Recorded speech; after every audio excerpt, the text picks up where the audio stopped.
Students, बात करेंगे Allahabad high court के रिजल्ट को लेकर। देखिए, जब इसका रिजल्ट अपलोड किया गया था उसके बाद से कुछ बच्चों का तो सिलेक्शन हो गया, लेकिन काफी बच्चे जो है डिस्क्वालीफाई हो गए। कुछ टाइपिंग में डिस्क्वालीफाई हुए, तो ग्रुप डी के मेंस के एग्जाम में।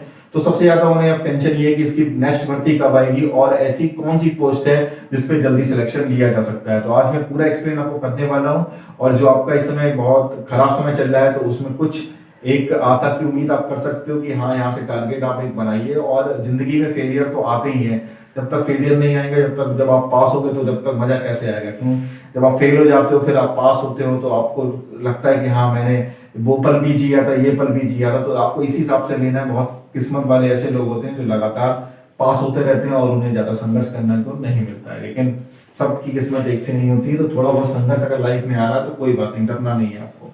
देखिए, चलिए बात कर लेते हैं कि ऐसी कौन सी पोस्टें जो हैं वो आपको जल्दी सिलेक्शन दे सकती है इलाहाबाद हाई कोर्ट में। तो मैं पहली एडवाइस करूंगा ड्राइवर के लिए। देखिए, ड्राइवर की एक पोस्ट जो है वो आपका साफ नहीं आती। जब भी इलाहाबाद की वैकेंसी आती है, चाहे आप 3 बार से नोटिफिकेशन देख लीजिए, और ड्राइवर की कभी 30 पोस्ट आती है, कभी 28 आती है, कभी 26, कभी 25, इस टाइप से पोस्ट चलती रहती है।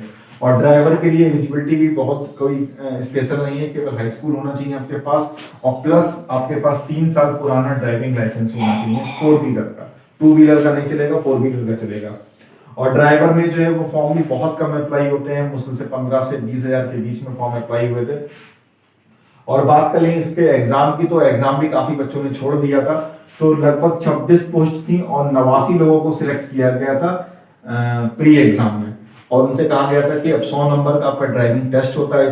इसमें आपको गाड़ी चलवाई जाती है, गाड़ी के बारे में बेसिक जानकारी आपसे पूछी जाती है, सिग्नल्स वगैरह दिखाए जाते हैं, तो ये सब आपका टेस्ट होता है। लेकिन 89 में आप केवल 36 लोग जो था इस टेस्ट को देने के लिए गए थे, और उसमें से 21 लोग को सिलेक्ट कर लिया गया। मतलब 15 लोग ऐसे थे जो ठीक से गाड़ी भी नहीं चला पाए थे, और उन्होंने सिग्नल्स वगैरह जो है वो मतलब दिखाए गए वो बता नहीं पाए।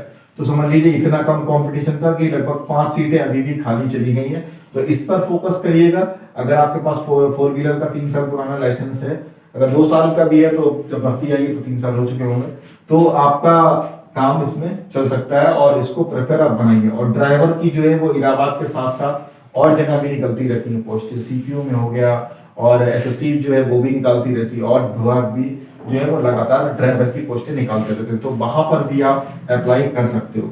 और दूसरी अगर बात करें तो स्टेनो की, ठीक है, स्टेनो में कंपटीशन ड्राइवर से थोड़ा सा ज्यादा देखने को आपको मिल सकता है। देखिए, स्टेनो जो है वो इतना आसान नहीं होती। काफी बच्चे स्टेनो शुरू तो कर देते हैं, लेकिन 3 महीने 4 महीने बोरिंग हो जाती है इतनी, तो वो छोड़ देते हैं। बहुत कम ही बच्चे ऐसे होते हैं जो स्टेनो सीख पाते हैं। तो अगर आपकी हिंदी लिखने में आप अच्छे हो तो आप हिंदी से सीख लीजिएगा स्टेनो, और नहीं तो आप इंग्लिश से सीख लीजिएगा। और यहाँ पे भी आपको इलाहाबाद हाई कोर्ट के साथ साथ दूसरी जगह पे काफी मौका मिलता है, जैसे एसएससी एग्जाम कराती है, और स्पेशल आपका यूपीडब्ल्यूएससी स्टेनो का एग्जाम कराती है। तो काफी जो है वो आपका मौका मिलता रहेगा। आर्मी में बहुत ज्यादा निकलती है स्टेनो की वैकेंसी, तो वहां भी आपके साथ साथ, क्योंकि आप इलाहाबाद हाई कोर्ट के भरोसे अगर बैठोगे तो आपको बहुत ज्यादा लाइफ में तकलीफें होंगी। आप वेट करते रहो कब निकले कब निकले। इसके साथ साथ दूसरे एग्जाम भी आपको देने हैं। तो स्टेनो पे 3rd नंबर पे जो है वो रखूंगा मैं क्लर्क का, ठीक है, ग्रुप सी की। ये तीनों जो है ग्रुप सी की जॉब है। ड्राइवर भी जो है वो ग्रुप सी में ही आता है। और क्लर्क वाली इसमें आपको Hindi typing plus English typing, Hindi 25 की स्पीड से मंगल के फॉन्ट में, और आपका इंग्लिश की 30 की स्पीड से। तो क्लर्क में भी कंपटीशन ठीक ठाक है, एवरेज है, क्योंकि अब ज्यादातर बच्चों को टाइपिंग आ गई है।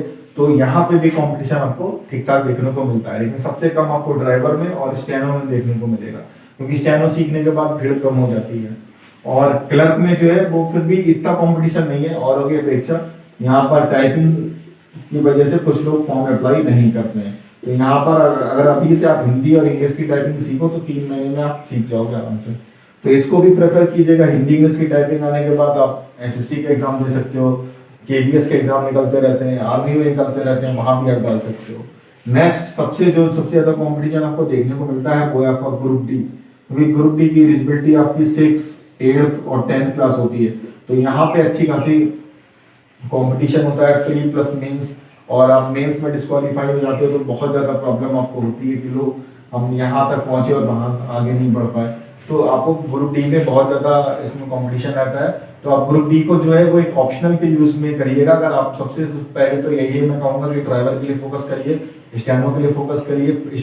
स्टेनो सीखोगे टाइपिंग अपने आप आ जाएगी आपको। तो आप ऑलरेडी क्लर्क के लिए भी एलिजिबल हो जाओगे।